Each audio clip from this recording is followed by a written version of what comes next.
ain't see me, you Stevie. Wondering how I reach more evolutions than Eevee and make it look easy. What is up, Earth's mightiest subscribers? It's your boy Ernie, the Blerd Without Fear. Welcome back to the channel. So today's video, we're going to be talking about Uncanny X-Men number 17.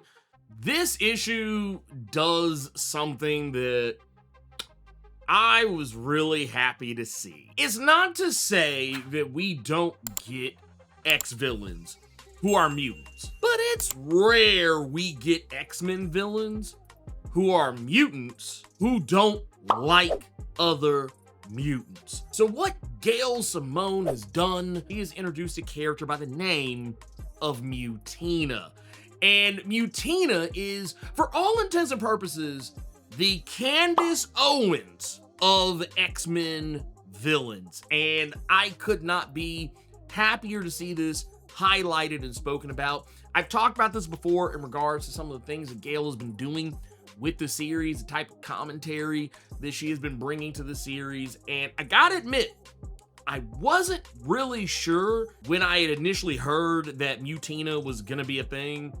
I didn't really know exactly how Gail was gonna pull this off, but I knew it was gonna be good. I knew that at the very least, it would be that. It would be good. She doesn't disappoint. I'm gonna use Candace Owens because she's a little more fresh in my head, but if you want other examples, people like Uncle Ruckus, maybe, from the Boondocks, that type of person. Someone who is of a certain diaspora, but for whatever reason, does everything in their power to tear down the diaspora they hail from. Mutina is basically a case study in it be your own people. Mutina is, at first glance, you look at her and the idea that a lot of the X-Men have is that she's a human. That's the assumption. She's a human, and she's a human that is starring in a movie, a horror movie, mind you, which is another reason why this was right up my alley. Like, Gail, I know this wasn't for me. I know Gail didn't do this for me, but I feel like this was for me. I felt like this was for me because I'm a huge fan of horror movies. I've talked about this tons of times. Anyone who actually gives a shit to listen, I will tell you that if there was something that I loved more than comics, there's lots of other things that I really love, but horror movies would be one of three things that I'm more like animated about than even comics. But yes, the X-Men have discovered there's a movie coming out called Murder Me, Mutina. This looks to be like a slasher style movie, a slasher / revenge style of movie, and it's something that would be right up my alley, honestly. Like, this actually looks like a movie I would probably watch. Granted, not a problematic one, and not one that demonizes an entire group of people. But what I love here is that it's the response to Mutina. Not everybody is 100% on board. The X-Men most certainly are not on board. For those who basically want to know like who and what Mutina is, she is a mutant who kind of masquerades as not being a mutant, and she's a movie star, social media person, and podcast or whatever, all that good stuff, or bad stuff depending on how you want to look at it. Because her podcasting is pretty anti-mutant by any metric, she's very much anti-mutant and basically wants everyone else to be anti-mutant as well. Like, honestly, everything she says in this issue kind of reads like stuff I've seen people like Candace Owens, Alex Jones, Jesse Lee Peterson, Benny Johnson, Tim Pool. I've literally seen like every last single one of the things she says, like, what these damn muties never say is that they encourage violence against them. They love being victims. It's us or them, do you understand? They want us all to be mutants. Chemicals in the water, literally worshiping the devil. Like, these are all things I've heard all of these white supremacists say. White supremacists or black white supremacists or brown white supremacists, it doesn't matter. It's all the same to me.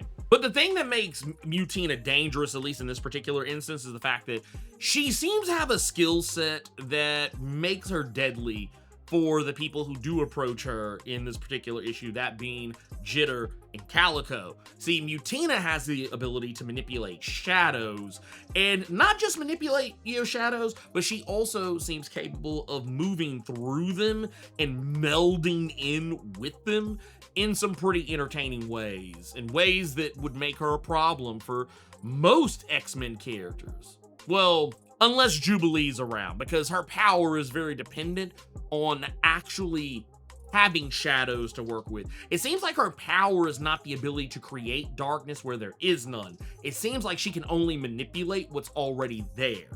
That is where her power seems to really lie, because when Jubilee steps into the arena and completely lights the room up, she can't do anything. She's kind of stuck where she is. Mutina also seems capable of reading minds, something that Jitter takes stock of when Mutina brings up the ice cream that she had after getting suspended from school earlier in the issue. Exactly how Mutina's psionic abilities work remains to be seen. It could just be as simple as she can read minds no differently than characters like Jean Grey or Charles Xavier or, Psylocke or Emma Frost or anyone else for that matter. Or there could be more of a catch to it. It's difficult to say, but either way, this makes Mutina a dual threat, because if she can read Jitter's mind that easily, it probably means that she could read everything Jitter was about to do when they were fighting earlier. We'll talk a little bit more about that here in a moment, but while I have your attention, there is something I do want to point out. It has nothing to do with this, but I think it's something that you're really going to find interesting. There's a comic on Kickstarter by a friend of the channel, Greg Anderson, Elise, and he is someone you probably know if you've ever kept up with comics like Is Nana the Were-Spider. This is a comic that is spun off from that called Hammer. This is a futuristic story about the folk hero John Henry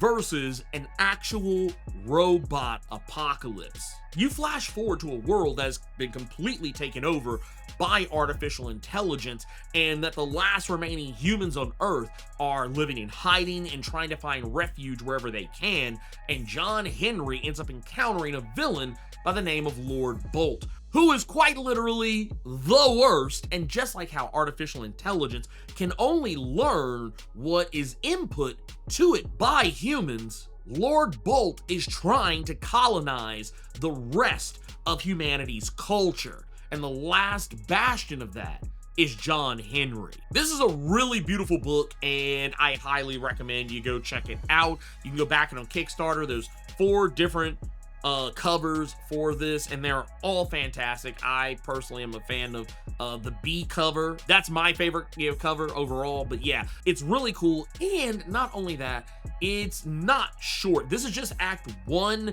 and you're gonna be reading about roughly almost 70 some odd pages worth of comics, so it is definitely gonna be worth your time and your money. If anything I said piqued your interest even a little bit, go click the link in the description or the pinned comment below and back it. Anyway, back to the video.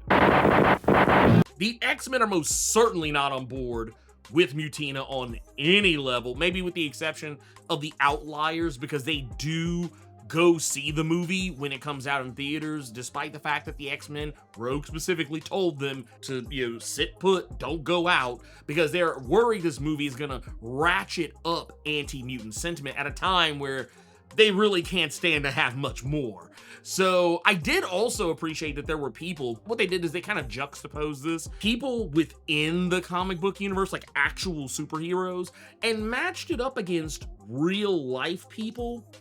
Like people that, if you are on social media to any degree and kind of follow like the book side of social media, the movie side of social media, the TV side of social media, you'll probably know who a lot of these people are. Case in point, we had Blade going on to say that I don't like it, mutants aren't monsters. Well, mostly, which I know some people will probably take that as a negative. It actually isn't. It's kind of really just a case study in that, well, for one, there are some mutants who are quite literally not evil monsters, but like they have monstrous appearances. And then yes, there are mutants who are totally evil. Case in point, Sabretooth, Apocalypse, the Fenris twins. I could literally just keep going down the list of mutant monsters. But yeah, I totally get where he's coming from. And then you've also got right, to the right of him is C. Robert Cargill, a guy who I used to follow because some of you may or may not remember, he used to be one of the reviewers on what used to be Spill.com. At that time, he was referred to as Carlisle, not by his full government name. But he also went on to become a film writer. He went on to write Doctor Strange for the MCU, as well as writing the horror movie Sinister. And actually, like what he says here, he says, a mutant is a lot more likely to be a victim of violence than the perpetrator. Seems like punching down, really, which I thought, I was like, yes, that's exactly what that is. So there's no notes. That's a 10 out of 10 no notes. And you got Elsa Bloodstone going to say, monsters wear many faces. It's not hateful to be cautious. Now, with Elsa Bloodstone, that was kind of one of those, like, I don't know if Gail did this on purpose. That was one of those typical, like, white woman lib responses. I would even go as far as say, like, one of those, like, moderate type of deals, like one of those like enlightened centrist type of responses. Then you had Nancy Collin, who's largely known for her Sonya Blue novels. She's also written comics as well, stuff like Swamp Thing, which kind of sticks out in my head the most. But yeah, she says it's typical Hollywood stigmatizing the powerless. Well, unless they have powers, which a lot do. Never mind. It was something that, like, honestly, it kind of read like something that if you follow Nancy on any level, you wouldn't be surprised that that was what she said. I'll just leave it at that. Then you had Damon Hellstrom, the son of Satan. He says, well, I just hope it's better than the director's last magnum opus, I Eat Your Sinew. Which, that's on brand. Like, there's no statement there. He's just saying shit. And then you have Emily Andress, who I think a lot of people might know best for being the mind behind the Winona Earp TV series and its subsequent movie follow-up. That's what I largely know her for. But she goes on to say, look, I'm worried about the response too, but horror should be transgressive. It's supposed to take risk. Which is technically a statement you would probably expect from someone who deals in TV and movies and things of that nature. They're not looking at it from a political or social standpoint. They're looking at it from largely a artistic standpoint. And that's kind of the only thing you can expect, really, consistently from artists. So it makes sense. And then you go on to see Magic, who has a very Magic response, saying, you have 3 seconds to get that microphone out of my face. Yeah, that's basically, that's it. That's the message. And then last but not least, there's Joe Hill, who, for those who may or may not know, Joe Hill is the son of Stephen King. Some of you may know Joe Hill largely from the Lock and Key comic series, but he also wrote Nosferatu and Heart-Shaped Box and a bunch of other stuff. He's a pretty well-known writer just in and of himself, and doesn't even really trade on his name. He literally just made a name off of just being Joe Hill. He does not even include King in his nom de guerre. But in this, he basically goes on to say, horror has always targeted the most defenseless in society. Maybe it's time they fought back. Basically talking about mutants fighting back against this. And that's kind of where all of the story hinges. How do the X-Men respond to someone who is them? Like, they're fighting for mutant rights. But what happens when you fight a mutant who doesn't even like other mutants? And that's kind of the big thing here with Mutant. We're not specifically told why, but we know that, like, she has a podcast like most evil people tend to do. They usually have podcasts, and I know there's gonna be some people out here who are like, man, Blerd, don't you have a podcast? Does that make you evil? No. Hear me out.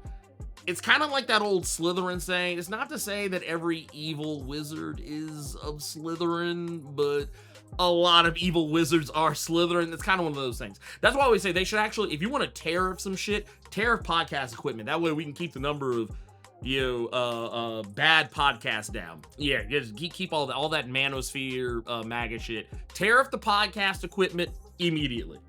I would not be mad about it. But basically with Mutina, as well as the movie Murder Me, Mutina, this is setting a trend. It's emboldening people. It's making people see mutants as monstrous creatures, monstrous and murderous creatures at that, even more so than normal. Normally, people do see mutants that way. People who hate mutants in the Marvel universe, that is. They're openly attacking people, and whereas normally they probably would have, said what they had to say behind closed doors or within, like, closed circles, now they're directly approaching mutants and speaking their mind, as we see in this issue when some asshat comes along and starts messing with the outliers. To the point Death Dream has to use his powers to get the guy off their case, summoning the spirit of this little shit ass's dad to set him straight. But getting back to the Mutina of it all, yeah, that's the whole why I say, yeah, this is very much a if Candace Owens was a mutant and liked horror movies. That's basically it. This is someone who is a rules for thee, not for me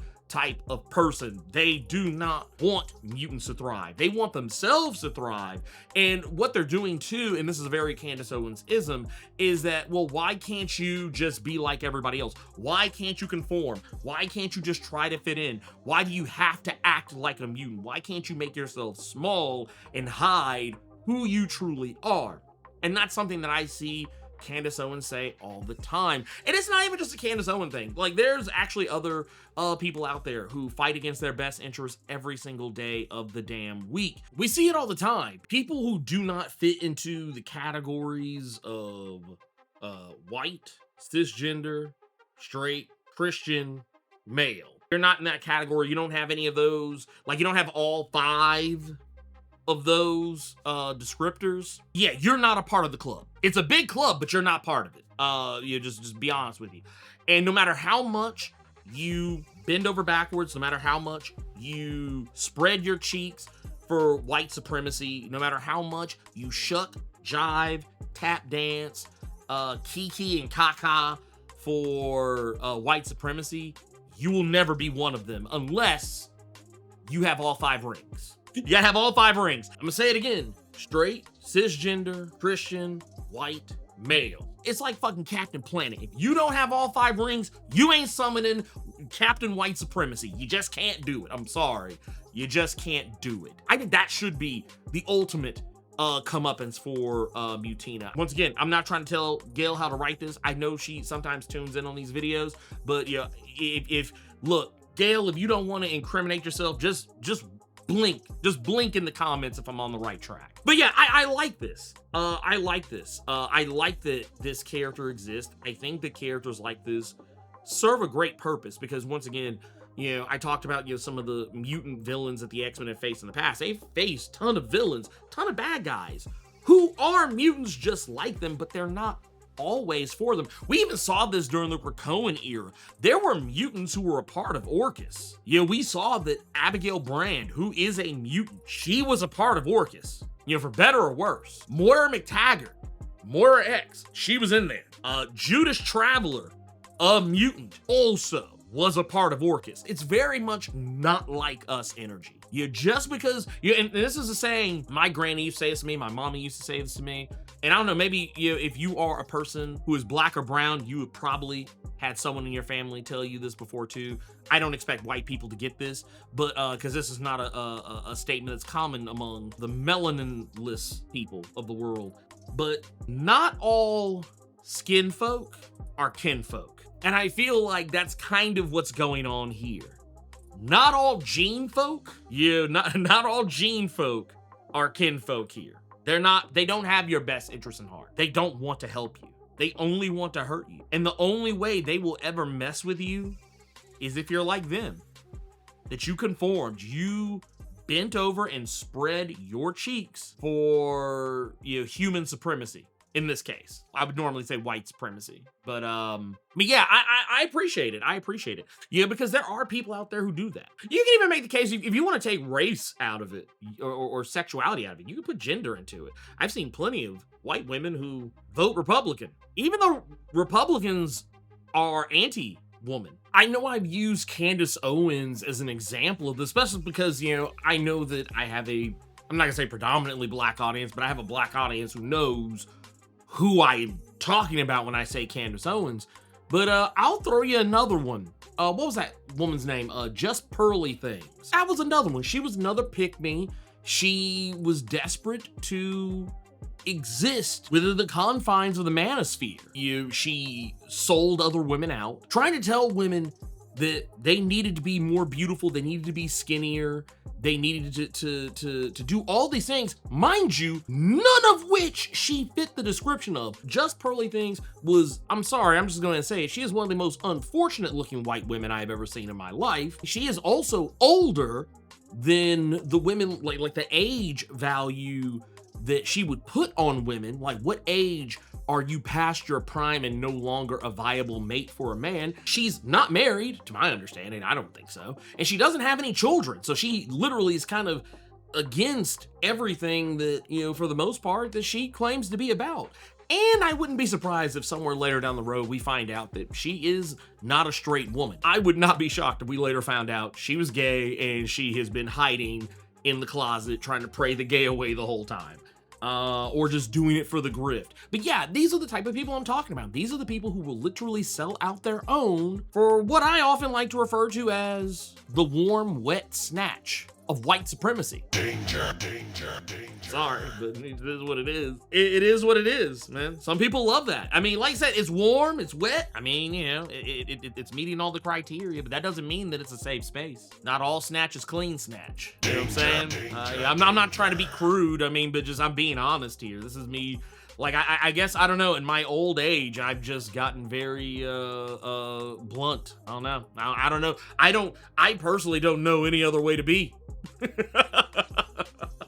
But yeah, I like this. Now, if there's any one thing I do have to say about this book, well, yes, she has the power to manipulate shadows, to move through shadows. She can shadow meld, all that stuff. As I said earlier, she cannot create shadow where there is none, it doesn't seem. When Jubilee steps into the arena and lights the room up, she's pretty much nullified. Now, with that said, Jubilee and the rest of the X-Men and the Outliers, they leave Wolverine behind to fight with Mutina. And I'm curious to know, like, what they're gonna do, like, how this is gonna play out. Because Mutina makes it seem as though Wolverine's never faced anything like her before, but I think either she is making a lot of assumptions, you know, or she's just really cocky or whatever. But Wolverine has faced people like Mutina before. There's a little character by the name of Ogun, someone who shares a long history with both Wolverine and Kitty Pryde. The idea of exactly what Ogun is has always been up in the air. He's sometimes been referred to as a mutant or been rumored to be a mutant, but it's never really been 100% specifically tamped down. But what we do know is that after his death, he became a disembodied, vengeful spirit, and he still persists to this day. And because of what he is, he's able to, for one, be intangible, can create illusions, and can kind of go places and meld in with things that would make it difficult for someone to fight him. So I think Wolverine kind of already understands the assignment, but I can't wait to see him show Mutina why. Anyway, that's really all I wanted to talk about with this one.